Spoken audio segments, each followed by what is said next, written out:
bueno que está con nosotros en la entrevista en donde abordamos, ya lo sabe, temas de interés y en esta ocasión no podíamos dejar de lado un tema que desde el pasado 13 de noviembre pues ha estado en boca de todos, lo hemos sabido todos y ha sido de interés mundial lo que sucedió en París, Francia, estos atentados que hasta el momento han dejado 130 personas muertas. Y para abordar el tema y para ver el daño colateral que se ha presentado después de esos acontecimientos, las cuestiones terroristas, cómo cambió el mundo, cómo cambió la visión para muchas personas hacia ese punto de la orbe. Está con nosotros Adolfo Laborde, profesor del TEC de Monterrey.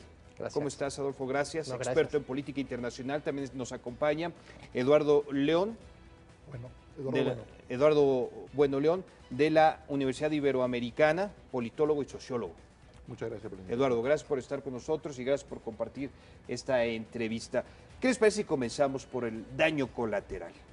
Lo que ha sucedido posterior al pasado 13 de noviembre.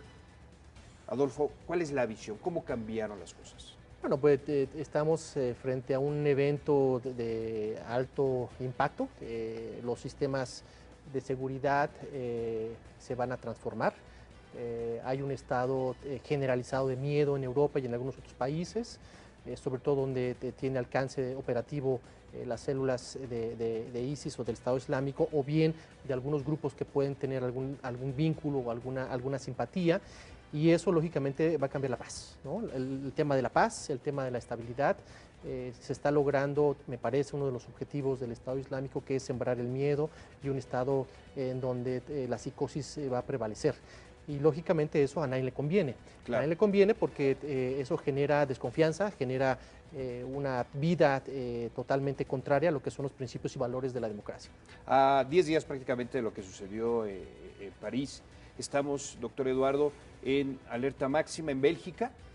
En Bélgica. Se registró un atentado terrorista en un hotel en Mali. En Mali, así es. ¿Estos siguen siendo mensajes del terrorismo posteriores a lo que vemos en París? No, lo que eso evidencia es que los ataques de París fueron el comienzo de una oleada de ataques, que estos se siguen reproduciendo en varios lugares, principalmente en aquellos países que de alguna u otra forma han intervenido en el conflicto sirio, ¿no?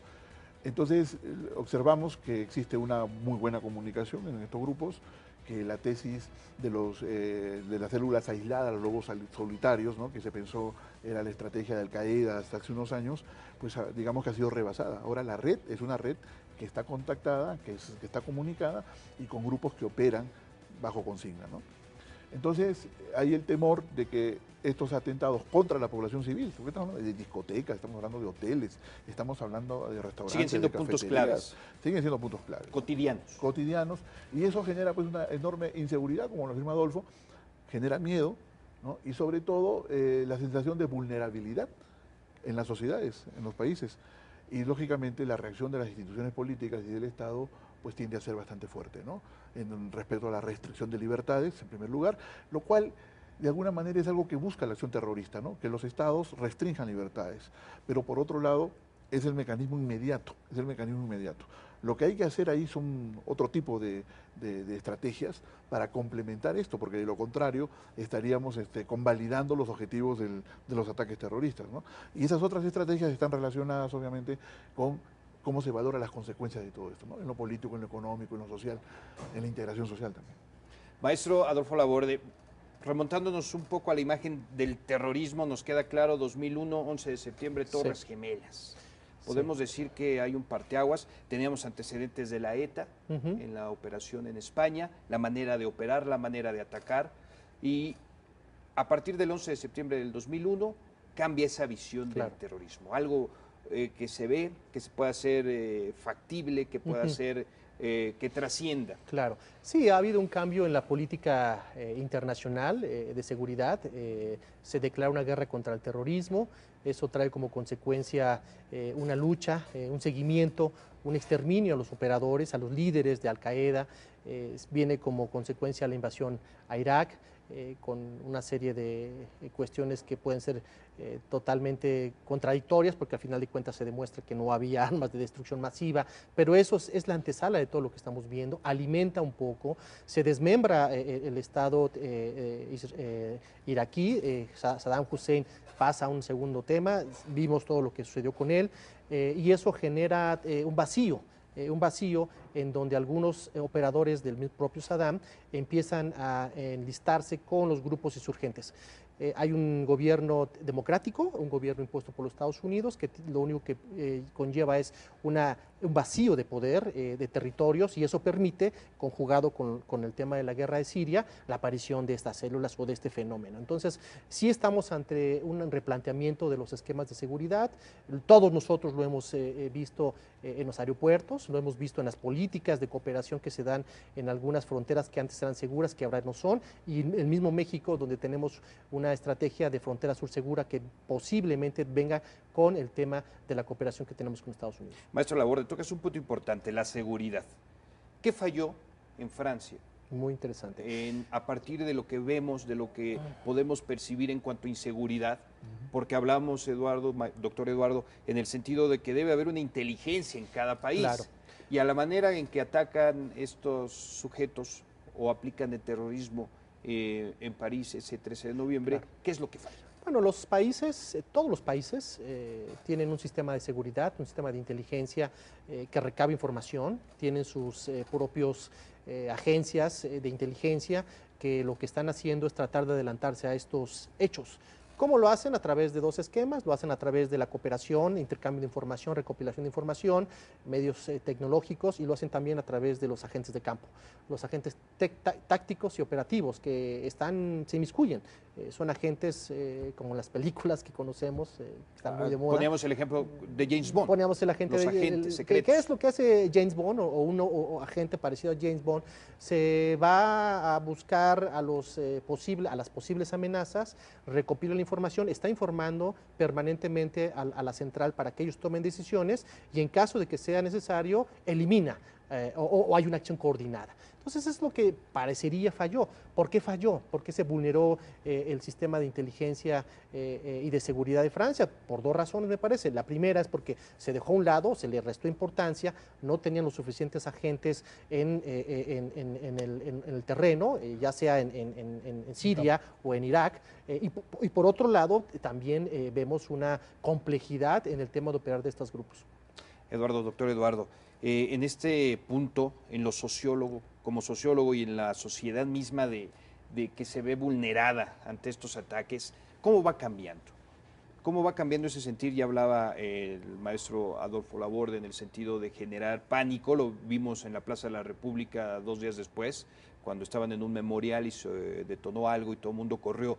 Pero sociológicamente, ¿cómo está impactando esto, partiendo de París, hacia el mundo, hacia otras sociedades? Porque seguramente las que están más lejanas al continente europeo tal vez no perciban este terror. Sin embargo, hay características que sí nos pueden inmiscuir o hacer pensar que pueda suceder. No, el miedo social provoca un gran estrés en las sociedades, y es lo que está ocurriendo en Francia, ¿no? Independientemente de que pues, París siempre ha sido una ciudad con relativa conflictividad interna, desde los años 60, ¿no? La masacre de octubre del 61, por ejemplo, en Francia, en París mismo, ¿no?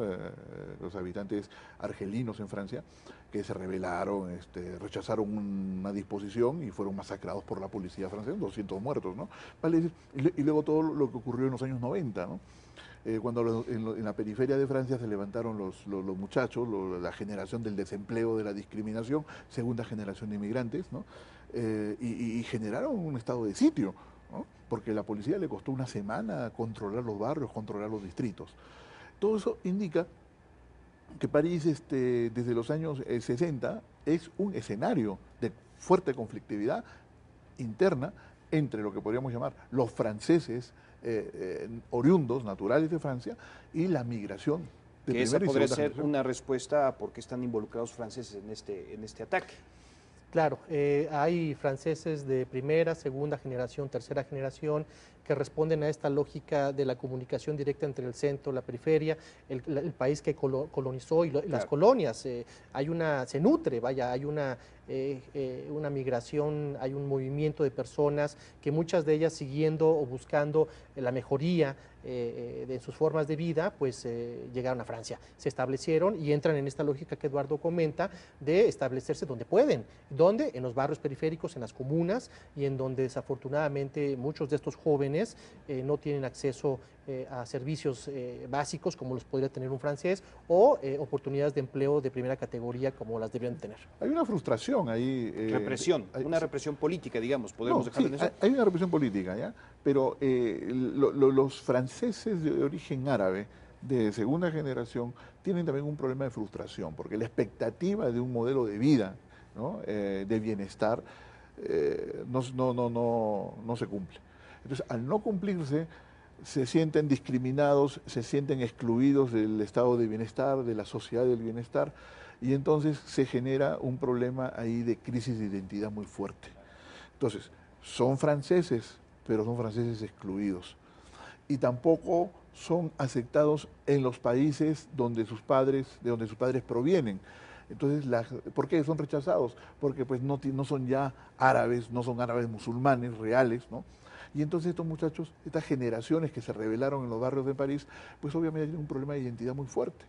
Ese problema de identidad muy fuerte va a ser subsumido por el fundamentalismo y el yihadismo, ¿no? Voy a hacer un punto importante, una cosa en esto que acotas, doctor, porque básicamente es la base del reclutamiento para este grupo terrorista, ¿no? El querer aceptar, quieres ser aceptado, tienes que ser de esta manera y tienes que atacar. Había, dentro de todo lo que se ha leído, porque ahora aparecen muchas historias, se reconstruye ideológica y teológicamente la identidad.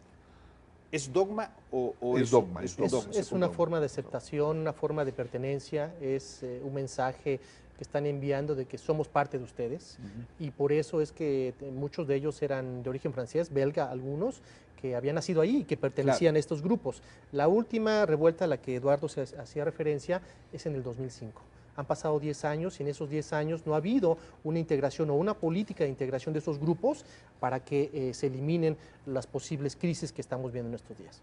Y que obviamente siguen bajo esa presión política y bajo esa visión, ya lo comentabas, de inconformidad ante su presidente, de inconformidad ante ese régimen conservador que siempre ha estado, maestro. Sí, bueno, en parte sí, hay una política de exclusión, directa o indirectamente, y eso también va acompañado de la infelicidad. No son felices, no ven a los jóvenes franceses que sí tienen empleos, que entran a las universidades, que se casan, que tienen su casa, y ellos siguen encapsulados en sus comunas. Entonces, ¿qué está pasando? El Estado Islámico, en este contexto del reclutamiento, a través de los aspectos que ya señaló Eduardo, y a través de otro aspecto muy importante, el aspecto económico, porque se les están pagando entre $2,000 y $3,000 mensuales a cada joven que es reclutado, a través de los contactos, a través de las células y a través de los medios masivos de comunicación y las redes sociales. Pues entonces también se convierte al final de cuentas en una forma de empleo, una forma de vida.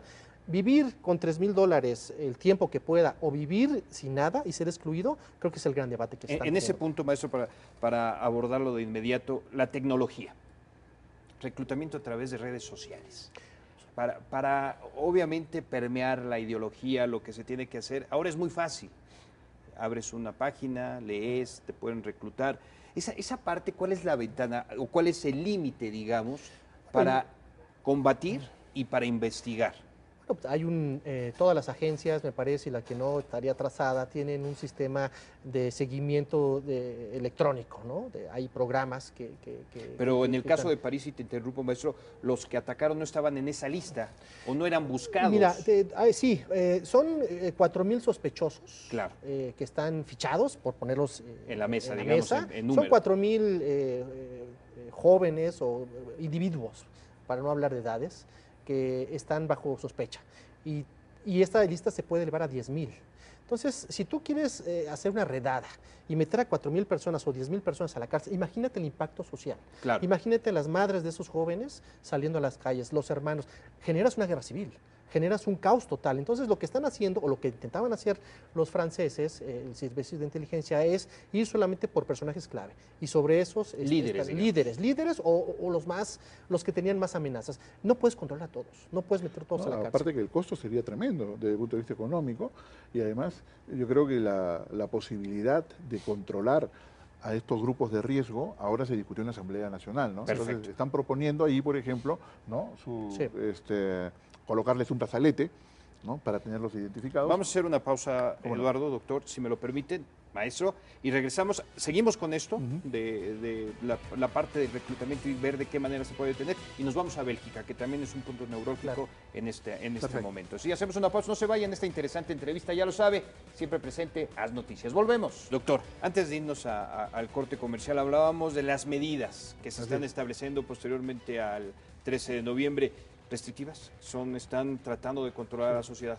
La Asamblea Nacional Francesa ha aprobado, en primer lugar, la prórroga del estado de emergencia, lo cual implica suspensión de garantías, ¿no? Y luego está aprobando también medidas de emergencia con respecto a la forma como se está diseñando la migración en Francia, y se está debatiendo específicamente qué hacer con los sospechosos. Porque como lo indica Adolfo, son 10.000 sospechosos, ¿no? O sea, ¿qué implicaría eso, doctor? No, pues entonces imagínense, sacar a 10.000 franceses de origen árabe, recluirlos en unos barrios, cercar los barrios, eso es el gueto de Varsovia, y eso va en contra del derecho internacional humanitario y va en contra de los principios que han construido la Unión Europea. Para los franceses es muy duro. Pero aparte de eso, los partidos de la extrema derecha francesa están reflotando, ¿no? Bueno, el Frente Nacional ha recuperado de nuevo, la familia Le Pen está recuperando el discurso xenófobo tan fuerte que tuvo en los años 80, y esto está hablando muy directamente de quitarles la nacionalidad y deportarlos, ¿no? Entonces, se viene una crisis muy fuerte social y cultural y religiosa en Francia. Y la Asamblea Nacional está tomando medidas prudentes, pero se está discutiendo, los diputados lo plantean abiertamente, ¿no? Restricción de libertades, por ejemplo, ¿no? Allanamiento de domicilio, suspensión de las garantías. Que los policías porten armas como civiles, o sea, esa mezcla que se está llevando a cabo, o sea, esas cuestiones sociales que no tienen un distintivo. Y posiblemente se vayan también a controlar la enseñanza en las escuelas, se vaya a establecer la censura en los imanes, en las mezquitas. No, y es lamentable porque uno de los objetivos del terrorismo cuando es crear miedo en la sociedad, justamente un objetivo estratégico es de que los estados se vuelvan represivos y restrinjan las libertades. Sí. O sea, es la polarización, ¿no? Eso se podría estar consiguiendo con estas medidas que son de emergencia, pero al mismo tiempo es la contradicción. Sí, es una contradicción porque estás alimentando el deber ser de estos grupos. Gran parte de los argumentos que tienen es el pasado, la exclusión, que no los quieren, que son excluidos, que no los entienden, y al reaccionar así cualquier Estado, repito, lo único que está haciendo es echarle más gasolina al fuego. Creo, y me viene a la memoria inmediatamente, maestro, Charlie Hebdo, el ataque a esta... Claro. Ese punto no es como una señal de decir lo que claramente estás diciendo, doctor, lo que es el sentir social en Francia. Bueno, está el tema aquí tenemos que enfrentarnos a un tema muy importante que es la libertad de expresión, la libertad de decir lo que tú quieres. Pero esa parte de creencias dentro de la libertad de expresión se mezcló. Es que ahí el tema es tener una mayor comprensión multicultural de los procesos sociales. En nombre de mi libertad de expresión yo puedo atacar sin saberlo o sabiendo, o me escudo en la libertad de expresión y llego a una política muy específica, que es la política del ataque, la exclusión, el desconocimiento de otra cultura. Eso no te va a llevar absolutamente nada, pero estás resguardado con la justificación de que debe de haber libertad de expresión. Yo no estoy del lado de los árabes ni tampoco de los franceses. Nuestra tarea es aquí dar la información para que la gente tenga su propia opinión. Tratar de balancear el asunto. Pero yo creo que a nadie le gustaría que en una comunidad de México pusiéramos una caricatura donde un ancestro muy significativo para ellos, pienso en los chamulas, claro, se le ridiculizara. Claro. Entonces, la reacción lógica de ese grupo va a ser contraria a lo que se está haciendo, ¿no? Entonces, ese es un ejemplo.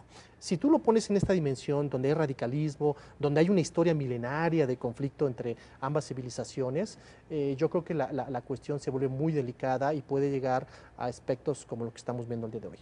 Pero fíjate, es algo que aquí también tenemos que mencionar, ¿no? Quizás estemos llegando a una crisis definitiva del viejo modelo de Estado-Nación que hubo en Francia, ¿no? Partiendo de Francia. Francia construye el primer Estado-Nación después de la Ilustración en Europa y homogenizó todo, homogenizó lengua, educación, territorios, identidades, etcétera, ¿no? Ese modelo de Estado todavía sobrevivió en el siglo XX, pero a partir de la Segunda Guerra Mundial y por consecuencia del colonialismo, ¿no? Este modelo de Estado ya no logra articular a la nación francesa porque la nación francesa cambió con la migración árabe, Sí. con la migración árabe y con los procesos de integración en Europa. Claro, ¿no? la Unión Europea. Entonces, por el libre tránsito de personas, ¿no? Bueno, entonces, ¿qué ocurre? Que hay dos formas de integración cuando llega la migración, ¿no? La asimilación o la formación de comunidades o guetos, ¿no? Sí, la resistencia. Claro. Bueno, lo que está fracasando en Francia es que no hay ni asimilación y las comunidades o los guetos se han vuelto focos de violencia. He ahí el fracaso de este concepto de Estado nacional. Elemento que toma un grupo tan radical como lo es ISIS y genera esto socialmente. Maestro, ¿por qué Francia? Bueno, hay una multiplicidad de factores, 3 factores que me parece que pueden explicar esto. Uno, se ha abordado el tema del pasado colonial, esto va conectado directamente con la exclusión. Número 2, técnicamente para los terroristas, el día que se llevó a cabo o que se llevaron a cabo los diferentes ataques era un día perfecto para ellos. ¿Por qué? Porque había un partido de fútbol. En un partido de fútbol hay mucha gente, no puedes controlar a todos.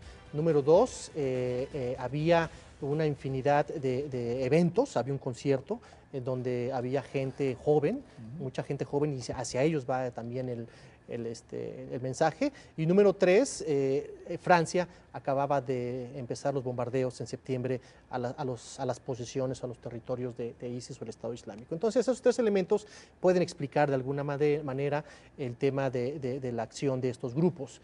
Había una vulnerabilidad de los diferentes sistemas de control, seguridad, y eso aunado con la necesidad de dar un golpe mediático muy fuerte por parte de estos grupos, pues cerraron la pinza y el resultado es lo que conocemos el día de hoy. Conoce antecedentes. ¿Quién se beneficia, doctor? Bueno, se beneficia principalmente el grupo yihadista por la repercusión mediática, ¿no? En este caso el Estado Islámico. Y más allá de la frontera de Francia. Y más allá de la frontera de Francia, bueno, lo que estamos viendo desde hace 2, 3, 4 días es el aumento de las acciones de las empresas que producen armamento. Es decir, se está produciendo también un rearme, ¿no? Y curiosamente, un rearme en las empresas de punta, y esto también es una consecuencia de estos atentados, ¿no? Pero hay otra cosa aquí interesante. Creo que en este largo periodo hemos encontrado que los yihadistas, que son franceses, aproximadamente 35.000 están operando en Siria y operando en el Estado Islámico, pero son franceses, son ingleses, son belgas y algunos españoles. Entonces son los jóvenes europeos que se están de origen árabe o de origen musulmán que se están trasladando a la zona de conflicto y que luego regresan, ¿no? Esto tiene que ver definitivamente con esta crisis de identidad, que solamente se soluciona con políticas multiculturales, como lo señaló Adolfo, ¿no? Y con procesos de reconocimiento que Francia no es una sola, sino que Francia es un conjunto de sociedades, ¿no?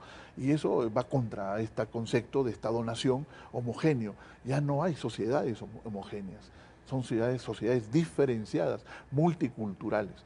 Entonces, mientras no solucionemos este problema de fondo, pues estos grupos seguirán apareciendo. Porque imagínese usted un muchacho que se siente discriminado en Francia, es de origen árabe y musulmán, y se va a Argelia o se va a Túnez, y allá tampoco lo aceptan. ¿Por qué? Porque tú vienes de Francia, un país de origen colonial, un país que está bombardeando en Libia, un país que intervino en la guerra civil argelina, que defiende sus intereses. Ese joven regresa a su país, Francia, y obviamente se va por la vía del fundamentalismo, ¿no? Que es la identidad. Mientras no solucionemos esto, que este es un proceso que se van negociando y se van solucionando en el largo plazo, yo creo que sí hay un extraordinario campo de cultivo para que los grupos terroristas operen. El terrorismo, no nos olvidemos, es el arma de los excluidos, ¿eh? Definitivamente, y que podemos decir, maestro Laborde, que el terrorismo está creando sociedades. Bueno, el terrorismo está creando ciertos grupos. Tenemos un minuto, maestro. Lo que hace el terrorismo es, en primer momento, lanzar un mensaje muy claro que va en contra de la articulación de un Estado, del Estado-Nación, del marco jurídico, de lo que está establecido o preestablecido, e intenta destruirlo a través de la presión del miedo, a través de la presión del miedo y de buscar que de alguna u otra manera la gente empiece a desconfiar del propio Estado y generar un vacío de poder. Y que obviamente existan, que estén en contra, que provoquen que estén en contra del sistema. Y eso al final de cuentas se va a reflejar en el electorado, en los procesos políticos y en la transformación de los Muy países. interesante la plática. ¿Están de acuerdo que hagamos un segundo programa? Bueno, ¿Qué les parece si concluimos en este punto con un panorama más claro, más social, más político? Obviamente todo a consecuencia del terrorismo. Maestro Laborde, nos quedamos a otro Con mucho gusto. programa, doctor. Con todo gusto. Sí, lo seguimos. Yo me despido entonces por el momento. Vamos a continuar con la programación de AS Noticias. Quédese con la mejor señal, ya lo sabe. Y este programa, la segunda parte, la próxima semana. Soy Oscar Gómez Romero, que esté muy bien. Yo creo que...